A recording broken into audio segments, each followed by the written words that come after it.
When I was a kid, I used to go to the doctor's office. I go to the doctor a lot. And I remember watching, seeing a little kid's book. And as a little kid, a 7-year-old kid, you look at the serpent on the tree, and he's talking to Eve and so forth. And there's an apple there, which we don't know it's an apple. It's a fruit. But one question I had, and this is more personal, possibly, but did the serpent, or excuse me, did the devil possess the serpent? Did he? Or Okay. was it something? Well, let me tell you, first of all, that's the most common theological position. And where they get that from is that when you see Judas, the Bible says clearly in Luke 22 that when he went to betray him, right prior to that, it was in John 13, it disclosed it wasn't a Passover, it was a foot washing that was taking place 2 days before the Passover. Okay. Then then the Bible clearly says Satan entered into Judas and went and betrayed Christ. So that's why Satan was culpable, responsible, because it was him possessing Judas, and it was actually Satan the one condemning them, not Judas. It was a possession, okay? Right. We see the possession of the pigs running off the hill. Right. But we don't have any biblical evidence that Satan was, or let me back up and say Satan means adversary.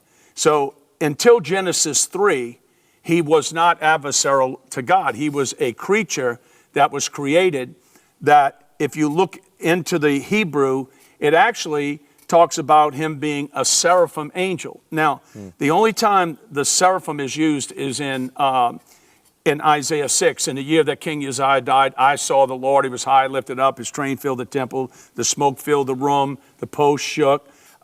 Then he goes on to say that the angel took the coal from the altar, and it's called a seraphath. The only time it's used. Most scholars believe that's cherubim, one and the same, okay? So when you look at the serpents that were biting the children of Israel, they were seraphats, okay? If you look at the word, it means shining, okay? So that serpent very well could have been a cherubim angel. Let me tell you why. Because the Bible says he named every living creature. The 4 living creatures, Ezekiel 10, identifies the 4 living creatures as cherubims. Okay. So the Bible clearly calls the serpent a creature, okay? And it has connotation to that he was a seraphim. We know that the devil was an angel of light. If you take Ezekiel 28, we know that he was a cherubim. So I'm not going to go out 100% and say he didn't possess him, but here's why I believe it was from the very beginning. Because I believe God allowed the deck to be stacked against him. In other words, he came walking in the cool of the evening. Imagine man looking at another man and he's saying, I'm God, I created everything. And then you see this big cherubim angel shining, and then he has a knowledge, because we talked about in an earlier segment that there's a great possibility he got his knowledge of evil and good like Adam and Eve did. And Adam was testing to see if that animal or that cherubim would die if he ate it. When he didn't, he let it try him on his wife. How do I know that? Because a curse can't come without a cause. All 3 were cursed. All 3 had to have eaten a tree. That's my subjection there, okay? But anyway, getting back to whether or not it was an angel, I believe that Revelation 12 tells us when the man-child was caught up in heaven at the cross, when God cast Satan out of heaven, he said, I beheld Satan fall like lightning. What he was talking about, that was future tense. It wasn't past tense. He didn't say, I saw him. That's where a lot of people make the mistake going back to Genesis. He was foretelling, I saw Satan fall like lightning. When you look at Revelation 12, it clearly says he fought against the devil, the dragon, the serpent of old. So he called Satan the serpent of old. He became Satan in Genesis 3 when he deceived man into eating a tree. And you see, this is how he felt he could overthrow God. If I can get man to eat the tree, and God's obligated to judge by the law, every time man breaks the law, I got the ring in his nose. I go to God and I accuse him, which Revelation 12 says he was doing it day and night. God had to respond by the law, because he bound himself to that law. Legality. Legality. Right. God did everything by legality. He didn't do it arbitrarily. That's where he submits his sovereignty to the law so that he can, on a fair playing field, whip the enemy. And he didn't create somebody stupid. And let me just make this statement, that the Bible says in Ezekiel 28, he is the sum of beauty and wisdom, the sum.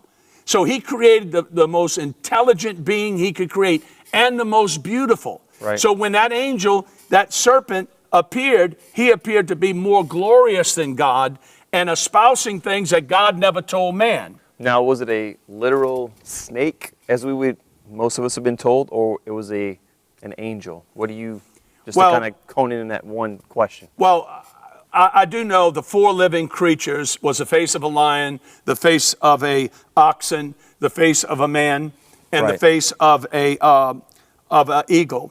And all of that is found in John. The 4 Gospels relate to those 4 faces. Right. So I don't know if those faces are allegorical, but they do tell the story that the book of Matthew was written based on kingship. The oxen, Mark was written on servanthood. Right. Luke was written to show the perfect man. And then John was to show deity, the eagle. So it has symbolism and everything. So it could have symbolic symbolism, but when you dig into what the serpent was, it was a possible seraphim. So here's the thing that I say all the time, is that the devil was the sum of beauty. The sum of beauty and wisdom. You go to Isaiah 53, there was no beauty in him that we should even behold him. And it goes on to say, not only there was no beauty, but he was led dumb before his shearers. God beat him with ugly and dumb. Right. You know what I'm talking about? Right. So, I mean, this devil, he didn't just make somebody that was like Elmer Fudd. Which way did he go? Right. He produced the smartest being he could to show through his superiority of him being God. And humility. And humility, that's the key. Yeah. The devil, because he was pride, I will ascend. Right. That's the 5 I wills of Satan. Right. And he never saw condescension. He looked at it as someone being totally like 1 Corinthians says. It says it's true. They looked at it as totally foolishness. Right. The foolishness of God. Yeah. That's right. Well, thanks for your explanation. Appreciate it.